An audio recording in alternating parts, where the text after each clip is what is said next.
નમસ્કાર વિદ્યાર્થી મિત્રો, આજના આ વિડીયોમાં આપણે જોવાના છીએ ધોરણ 12 ગુજરાતી વિષયનું પ્રકરણ નંબર 16, જેનું નામ છે સેલ્વી પંકજમ. તેનું સંપૂર્ણ સ્વાધ્યાય સોલ્યુશન આજના આ વિડીયોમાં જોવાના છીએ. તો ખાસ વિદ્યાર્થી મિત્રો, આ વિડીયોને અંત સુધી જરૂરથી જુઓ.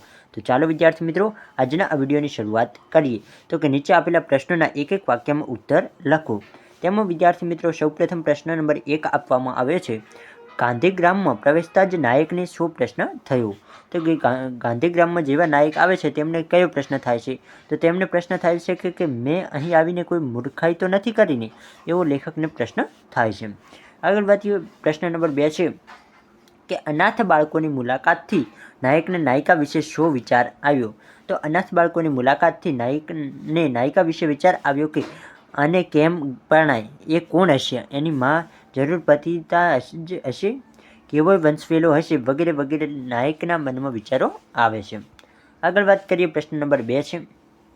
તેમાં તમને પ્રશ્નો આપ્યા છે કે નીચેના પ્રશ્નોના 2-3 વાક્યમાં ઉત્તર લખો. તેમાં વિદ્યાર્થી મિત્રો પ્રશ્ન નંબર 1 છે કે સેલ્વી પંકજમે નાયકનું સ્વાગત કેવી રીતે કર્યું?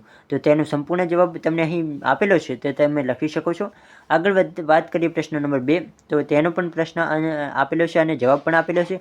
આગળ વિદ્યાર્થી મિત્રો હું તમને દરેક પ્રશ્નોના જવાબ બતાવતો રહીશ. તમારે જે પણ પ્રશ્નોના જવાબ વાંચવા હોય તો વાંચી શકો છો, અથવા લખવા હોય તો લખી શકો છો. અને ખાસ વિદ્યાર્થી મિત્રો જણાવી દઉં કે જો તમારે સંપૂર્ણ આ ધોરણ 12ની નવનીત જોતી હોય તો તમને આ વિડીયોના ડિસ્ક્રિપ્શન બોક્સમાં ધોરણ 12ની નવનીત દરેક વિષયની મળી જશે.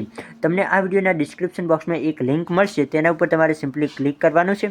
એ લિંક ઉપર તમે ક્લિક કરશો એટલે તમને ધોરણ 3થી લઈ ધોરણ આમ તો 1થી લઈ અને ધોરણ 12 સુધીના તમને દરેક ધોરણના નામ જોવા મળશે. તેમાં તમારે ધોરણ 12 ઉપર ક્લિક કરશો એટલે તમને ધોરણ 12માં દરેક વિષયના નામ જોવા મળશે. તેમાં પણ તમે ગુજરાતી ઉપર ક્લિક કરશો તો ગુજરાતીના નવનીત, એ જ રીતે દરેક વિષયની નવનીત, દરેક વિષયના સ્વાધ્યાય સોલ્યુશન તમને ત્યાંથી બિલકુલ ફ્રીમાં મળી જશે અને તેની PDF પણ બિલકુલ ફ્રીમાં ત્યાં તમે વાંચી શકશો.